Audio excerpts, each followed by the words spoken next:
Just ahead on American Black Journal, a book about a Detroit woman who ran an illegal numbers operation to make a better life for her family. Plus, a young photographer captures the faces of native Detroiters for a city project. Don't go away. American Black Journal starts now. Masco Corporation is proud to manufacture innovative and environmentally friendly products for the home. Delta faucets, craft-made in Merillat cabinets, and Behr brand paints have all been designed with you in mind. Masco and its family of companies, serving Michigan communities since 1929. Support also provided by the W.K. Kellogg Foundation, a partner with communities where children come first. The Cynthia and Etzel Ford Fund for Journalism at Detroit Public TV. The DTE Foundation proudly supports 50 years of American Black Journal in covering African American history, culture, and politics. The DTE Foundation and American Black Journal partners in presenting African American perspectives about our communities and in our world. For nearly 100 years, Ally has been a part of Detroit, and we give back by volunteering and donating in our community. We have a commitment to diversity and increasing economic mobility in our hometown. At Ally, we're dedicated to doing it right every single day. And viewers like you. Thank you.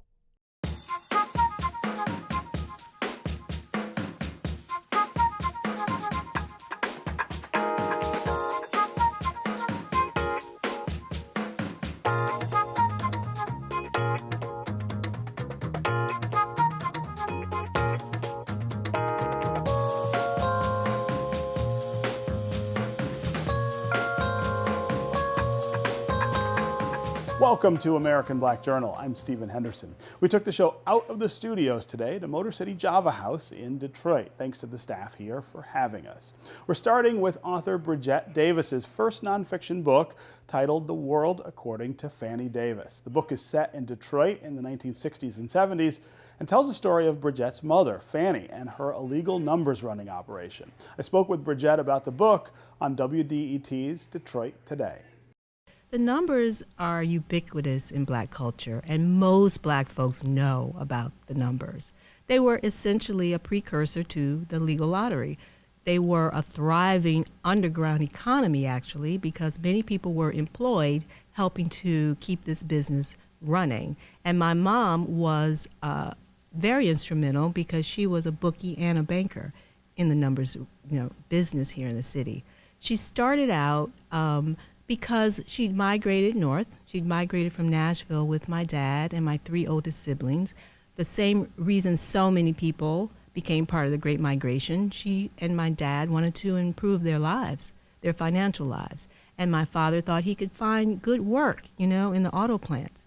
And he did get a job at GM, but unfortunately he was last hired, first fired. His work was on again, off again. There was not any stability. And Detroit was a rough place. It wasn't the South, but it had its own challenges. So one of the things you've said there, I think, is really, really poignant about Detroit. There are all of these stories in most of our families, especially African Americans in this city, about that trip north, who came and why. Usually that story is about opportunity and this idea that the North would provide more opportunity than there was in the South. Right. But more often than I think a lot of people want to talk about or admit, that opportunity wasn't as plentiful as they thought it would be, wasn't as regular as they thought it would be, and there was disappointment and poverty in the North just like there had been in the South. That's right. In fact, in my parents' case, they came from a nurturing, supportive, pretty much healthy environment in Nashville. My mom's father was he was an entrepreneur. They lived pretty well and comfortably. So imagine leaving your comfortable home where your family has been for generations, where you have an extended family of support, and where the weather is nicer, and you come north thinking you're seeking a better situation, and you are confronted with northern racism and discrimination and the idea that you're not welcome. They couldn't find adequate housing. They were paying an exorbitant amount of money for rent that really was in a really rundown tenement. My father, as I said, couldn't get this steady work. They were struggling. In fact, in my parents' case, Poverty was the new thing in their lives when they got to Detroit. They were stunned. They were stunned by the fact that they were in this situation. My mom suffered, they all suffered through it for 2 years.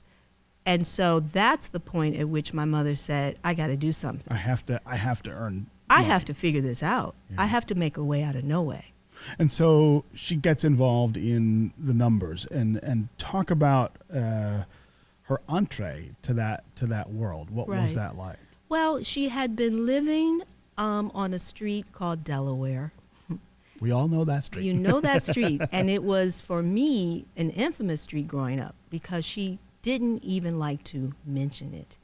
She would say, I don't want to talk about it. So for me, in my mind, Delaware was this scary street because that's where she experienced poverty with her children.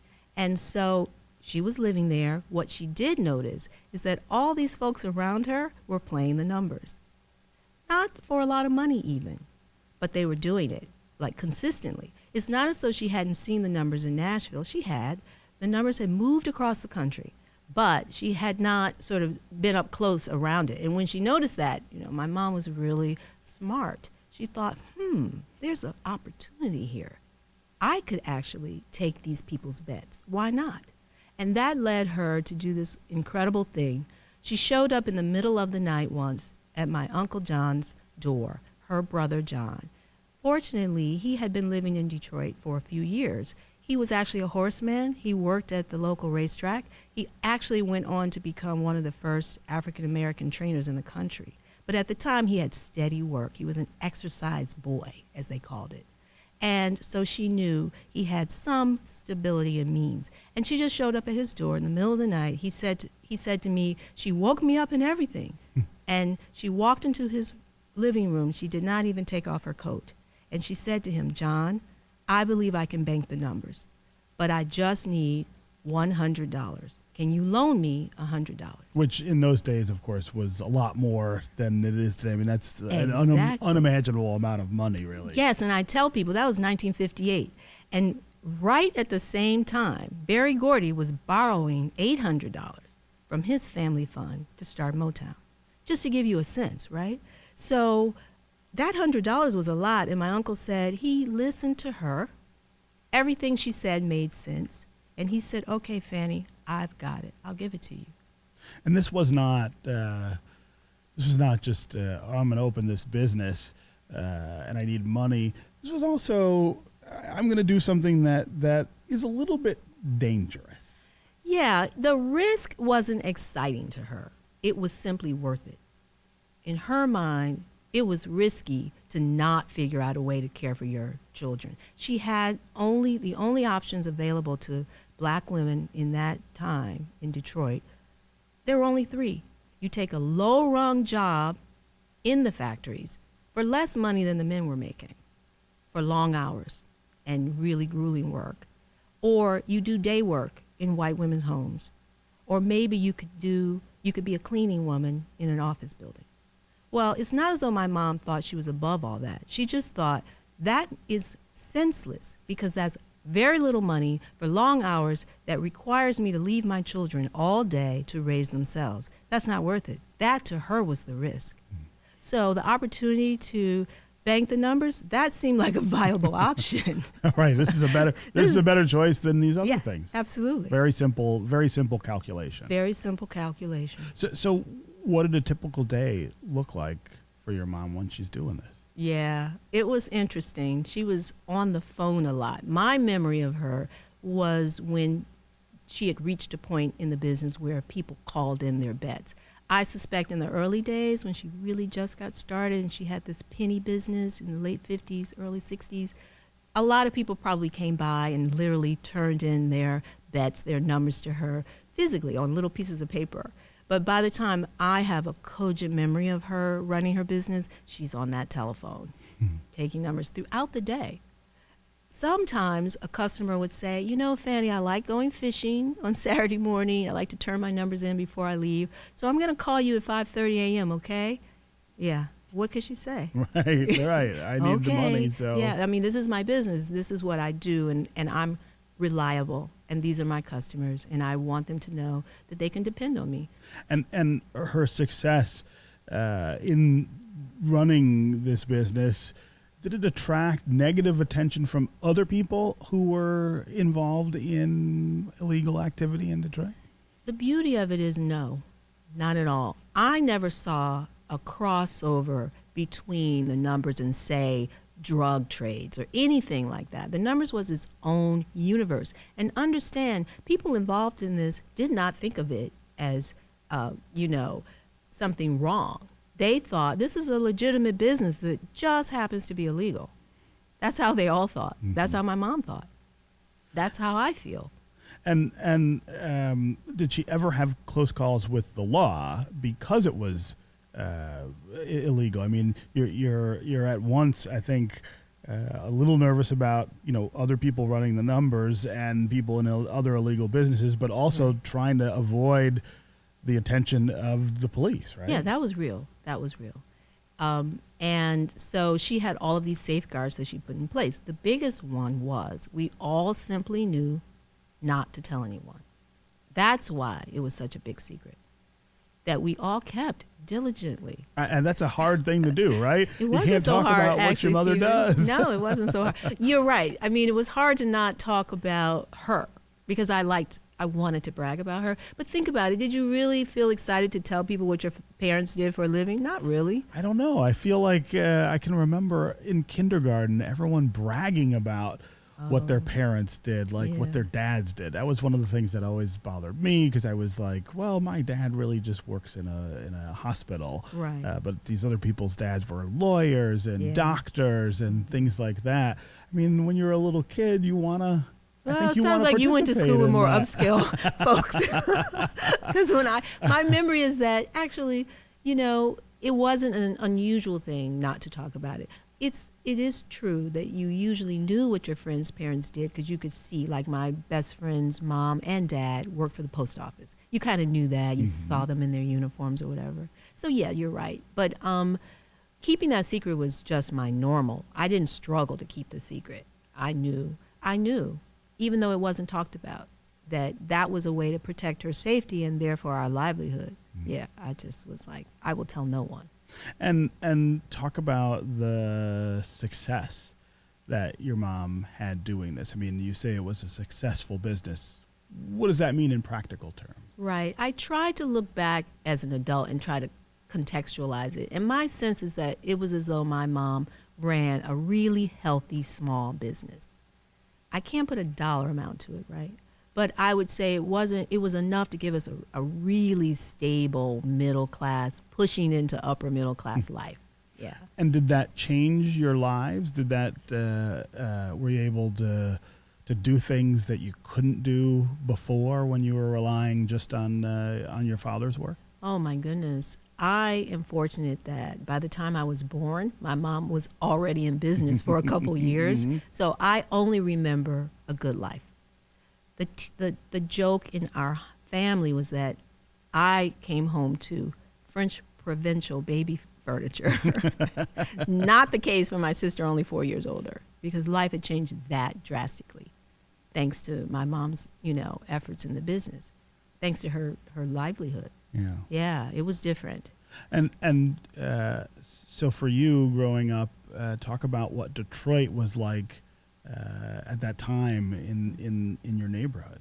I loved Detroit, and I loved growing up here. Everything I remember about it is largely wonderful. And so I'm going to say as an aside, I haven't lived in Detroit for many years, so it's always a disconnect for me as I move out there in the world, in New York in particular, and people say, where are you from? And I say Detroit. I can see the assumptions in their faces. Yeah, I'm sure you do. Oh, yeah. And I'm like, you're so wrong. One of my missions, I think, has been as a writer to really, in whatever capacity I'm writing in, to really push back against that assumption. Because my memories are real and true. My mom bought a family home for us on Broad Street right when I was just turning 1. And that house I can tell you, I'm looking at my nephew now, he can tell you the love we have for that house and what it meant to us, that was our symbol of life in the middle class. And this was a part of the city that that also my family, by the way, had moved into in the late 1950s over near Russell Woods and places like that, Tuxedo. I know exactly where that is. And my grandparents lived on Sturtevant near Dexter. Yes, right there. This was the nexus, really, of Black middle class achievement in the city at that time. Absolutely, it was beautiful, that community, and it those houses were really impressive. They had what we now call original details. They were gorgeous, and that house in particular, it was a gorgeous 4-bedroom colonial. And as the 7th member of the household, I just felt its space, and I felt the freedom that I had there. It was really important. I think it really shaped my idea of what was possible in the world. And that pride, you could feel it. Not just my own family's pride, but our extended family, the community, our relatives from down south all felt some kind of way about Fannie having this gorgeous home. It was a real achievement, actually. And I do get a lot of emails, which I guess you would call fan mail today, from people, and let me say, across the cultural spectrum, all kinds of people telling me their stories, their family histories, and what their parents did or grandparents did. It's like, wow, this is truly the quintessential American way. Yeah. You know, and that was something that's been very satisfying. I will point out that I did work very diligently to write a book that was filled with cultural context. I wanted to wrap my mother's story around a sense of place and time, so you understood where she found herself, given where we were in the culture. So I'm hopeful that added to people's sense of really admiring what she did. Just ahead, a photo series featuring images of native Detroiters in city neighborhoods. But first, here's a 1989 Detroit Black Journal conversation about the city's historic Black Bottom neighborhood. Let's first of all establish exactly what area we're talking about. We have a couple of maps that might give some people an idea of what areas we're talking about, but generally the exhibit, Sylvia, is John R. to Russell, and then... Well, it really chronicles the growth of the Black community, starting from actually the river, from the Detroit River, which is the Lower East Side, known as Black Bottoms, and then it chronicles the growth, how that community expanded and grew up to the boulevard, particularly during the years of 1955 through 1945, the years of the two great migrations. Okay, and we have a map that's on the screen right now, and we're going to go in a little bit closer in a minute so you can see what some of those streets are, but I know the boundaries in terms of the colors on the map are all the way down to Jefferson, as Sylvia mentioned, and up to Grand Boulevard, and then on the west, John R., and on the east, Russell Street, and then some of those neighborhoods are broken down within that. Right. We also are going to give you just a little preview of some of the pictures, the photographs that you'll see at that exhibit at the Historical Museum right now, and that'll give people also a frame of reference of the era we're talking about and the kinds of things that you would see in those Black neighborhoods at that time. Let's take a look at some of those pictures. Sylvia, I know you remember this is in the exhibit. I believe that just talking about the fact that housing conditions did get a little crowded there, and I think this was an editorial cartoon. Right. Actually, from the very beginning, there was never what you would call quality housing for African Americans who came to Detroit, particularly after the turn of the century. And as more and more people began to come into an area that was already limited in housing, and also because of the very strict and rigid segregation and racial practices in terms of housing and employment. Recognize some of these corners and some of these locations? Right. This is a beauty shop. Beauty shops and restaurants and grocery stores were some of the key businesses. Okay, that Blacks was Ruby who came. Lee's beauty shop. Right. Here's a dress shop, I guess. Yes, clothing was another very important avenue in terms of generating income. We're looking this is at something we'll all recognize, I'm right, sure. the Gotham Hotel, which was one of the major hotels in the country as far as the Black community was concerned. It was purchased in 1943, and it had 300 rooms, and it was 9 stories high, and it was the place to stay whenever anyone came to the Black community here in Detroit. The City of Detroit's Neighborhood Natives Portrait Series shows photos of prominent Detroiters taken in the neighborhoods where they grew up. One Detroit's Will Glover spoke with the city's photographer, Cyrus Tedda, about the project, which took a year to complete. Where did the idea for the Neighborhood Natives project come from? The editor of the site, Aaron Foley, he kind of came to each of us on the team. It's a 5-person team, and came to each of us and said, I want you guys to be able to grow, you know, and build your brand. So Amber Lewis, she is the director of social media in the mayor's office. She was a part of that meeting. I just knew that I wanted to take photos of dope Detroiters, you know, photographing high-profile people from Detroit back home where they're from, just to, I guess in a sense, bring them down to a real-life level and let people know that there are superstars, you know, living right next door to you, and we should feel proud of where we come from.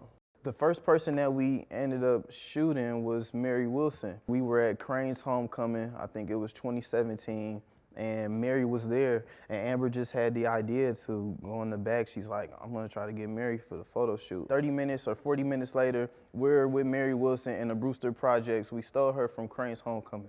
And we were in the Brewster Projects and we did a shoot. And she was already dressed up. She was dressed for the occasion. And me, Amber, and I scoped out the scene a little bit, kind of picked our spots where we wanted her to shoot. But we did the shoot. She even sang for us. And that was how we kicked off the series. What was it and when was it that you got led into photography? It wasn't until I got to college and went to University of Michigan in Ann Arbor, and there was just a plethora, overload of resources to use. Oh, you know what? I like that. Can you look down again? I started rapping in high school, but I started to do more of it in college, and then the rapping led to me designing and started a clothing line, and then I needed photos from my clothing line, so I started taking pictures. So that's how I picked up the camera. I'm gonna do it in one take. I like it. What is the importance of you having the access and resources to start down one artistic path to discover another and so on and so forth that lands you here? Yeah, access and resources are everything, especially youth and young people coming from Detroit, because, you know, coming up, there's not always, you know, everything is not at our fingertips. Growing up in Detroit, you don't feel like that, like the world is at your fingertips. Being able to have these resources and people in my family, like my aunt who gave me my first camera that she used to use, it just made me realize that if more youth had these resources even earlier than I did, you know, I had them as a college freshman. If I had this starting off in high school, there's no telling, you know, how far I would be. So these resources for young people are very important. The Neighborhood Natives photo series can be seen online at theneighborhoods.org. That's our program for today. Thanks again to Motor City Java House for having us. Go to AmericanBlackJournal.org for more information on our guests, and you can always connect with us on Facebook and on Twitter. We'll see you next time.